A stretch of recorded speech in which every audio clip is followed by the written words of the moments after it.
Bismillahirrahmanirrahim. Assalamualaikum warahmatullahi wabarakatuh. Selamat datang untuk para peserta MPLS SMK Pertiwi tahun ajaran 2020-2021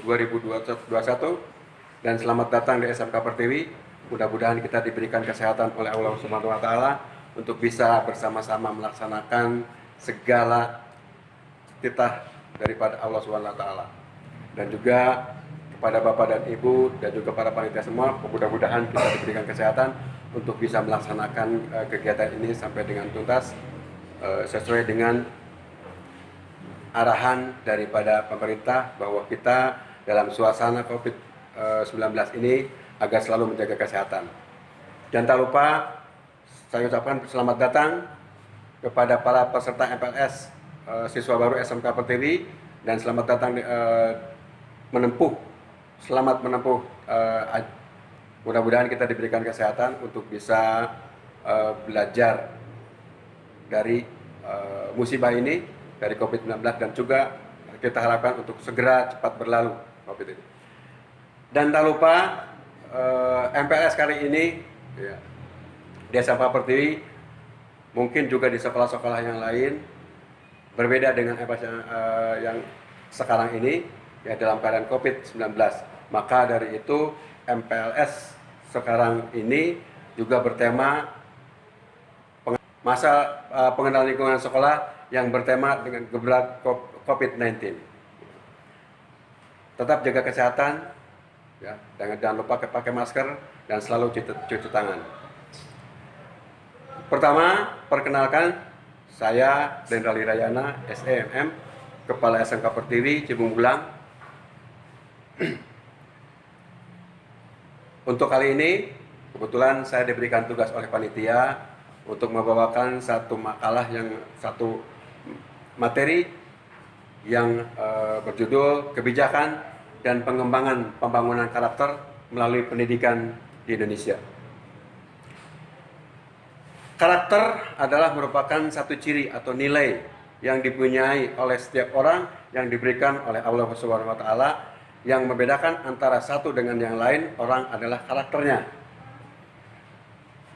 Nah, kemudian apa yang hubungannya antara karakter dengan pendidikan? Kita akan melihat dari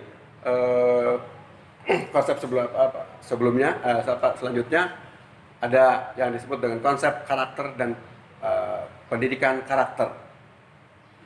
Pentingnya pendidikan karakter untuk dapat diimplementasikan dalam setiap lingkungan di mana setiap individu tinggal. Karakter itu, untuk membentuk sebuah karakter itu tidak ada pembelajarannya. Karakter akan terbentuk di dalam lingkungan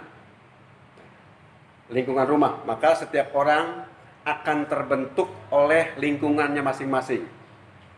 Nah, karena setiap orang mempunyai karakter yang berbeda-beda, maka setiap tingkah pola setiap manusia juga makanya akan berbeda ya, tergantung daripada lingkungannya. Di negara Indonesia adalah negara yang seperti kita tahu, negara Indonesia adalah negara yang berbagai macam suku bangsa, berarti berbagai macam juga karakter manusianya. Nah, untuk supaya karakter ini bisa menjadikan satu ciri dari Indonesia, maka pemerintah mengeluarkan beberapa kebijakan pendidikan karakter di Indonesia. Ya, negara Indonesia dari awal telah menanamkan nilai karakter dalam upaya membangun bangsa. Kita mengenal berdirinya Budi Utomo, peristiwa Sumpah Pemuda, sampai pada proklamasi kemerdekaan Republik Indonesia yang mencerminkan karakter bangsa, memberikan kontribusi terhadap kemajuan negara Indonesia ini. Ya. Nah, kemudian nilai-nilai karakter dalam pendidikan Indonesia itu apa? Yang pertama sekali lagi, religius. Apa sih religius? Religius adalah satu karakter yang berkaitan dengan masalah keagamaan. Bagaimana kita menjalankan sebagai umat manusia yang beragama, bagaimana kita menjalankan menjalankan keagamaannya. Kalau kita Islam itu harus seperti apa, menjalankan ibadahnya seperti apa. Kalau misalkan disuruh sholat, maka kita harus sholat. Itu salah satu contoh. Kristen Buddha dan sebagainya adalah merupakan juga mungkin tata cara saja yang berbeda, tapi mereka tujuannya adalah sama. Ya, kita adalah negara yang berketuhanan Maha Esa. Walaupun berbeda cara, tapi mungkin tujuannya satu. Ya, itulah religius. Kita hidup di Indonesia berarti harus beragama. Kemudian jujur. Yang kedua adalah jujur. Itu karakter jujur. Manusia akan sukses itu adalah karena kejujuran. Anda ingin sukses, jujur kunci utama. Tidak jujur berarti Anda tidak akan sukses. Kemudian yang ketiga adalah ya sebenarnya banyak, ada sekitar 18, tapi di sini saya hanya akan menjelaskan beberapa saja, tidak semua karena memang waktu yang terbatas. Yang ketiga adalah toleransi. Ya, toleransi dalam umat, terutama adalah toleransi dalam umat beragama. Satu sama lain harus saling menghargai, bertoleran, menghargai satu sama lain. Ya, baik yang seagama maupun yang tidak seagama. Ya, dengan seagama misalnya apa Islam, ya kalau yang berpuasa apa yang tidak berpuasa misalkan harus menghormati pada saat orang yang berpuasa. Contoh itu salah satu contoh. Kemudian faktor yang paling utama sekali lagi dalam negara karakter itu apa? Disiplin. Disiplin itu adalah apa? Sesuatu karakter yang memang sekali lagi tidak ada pendidikan, tidak ada pembelajarannya. Disiplin harus timbul dari diri sendiri. Tidak ada pembelajaran. Jadi kita disiplin itu adalah pembiasaan. Kalau kita membiasakan diri bangun pagi, maka kita akan terbiasa harus bangun pagi. Itulah disiplin. Tepat waktu, ya, tepat waktu, tepat janji, nah itu disiplin dan sebagainya. Kemudian yang kelima, kerja keras. Apalagi hidup zaman sekarang, nah, tanpa kerja keras kita tidak akan pernah berhasil. Maka dari itu, ya, bekerja keraslah kalau kita ingin berhasil. Yang selanjutnya, jelas sebagai manusia yang hidup di zaman global ini, kita harus punya apa? Harus kreatif. Ya, mencari sesuatu yang baru, mencari sesuatu yang memang bisa kita supaya kita selalu berinovasi supaya penemuan yang baru agar kita selalu bisa menjawab tantangan, ya, terutama adalah tantangan perkembangan teknologi. Dan yang ketujuh adalah mandiri. Ya, kita ya walaupun mandiri itu walaupun dalam hidup kata Robert Malthus bahwa manusia itu adalah John Politikon, selalu hidup bermasyarakat. Tapi dalam menentukan sesuatu kita tidak bisa selalu tergantung kepada sama orang. Dalam waktu dalam momen-momen tertentu kita diperlukan kemandirian. Kemudian yang terakhir harus, karena kita hidup di negara yang berbangsa, maka kita harus punya semangat kebangsaan.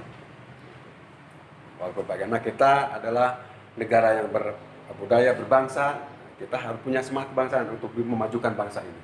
Saya kira itu hal-hal yang perlu Anda ketahui. Ya. Kemudian yang selanjutnya, pengembangan pendidikan karakter dilakukan melalui ada 4 prinsip. Ya. Yang pertama adalah prinsip berkelanjutan. Artinya secara terus-menerus, ya, bahwa pendidikan karakter itu harus tidak sama satu berkelanjutan, itu artinya continue, ya, tidak stuck sampai di situ, tapi akan berkelanjutan. Kemudian prinsip yang terintegrasi, artinya terintegrasi itulah menyatu, gitu ya, penyatu dalam semua mata pelajaran. Setiap mata pelajaran yang diampu itu harus mengandung karakter, pengembangan diri, budaya dan pendidikan. 3, pengembangan pendidikan karakter dilaksanakan melalui pengembangan nilai, melalui proses belajar.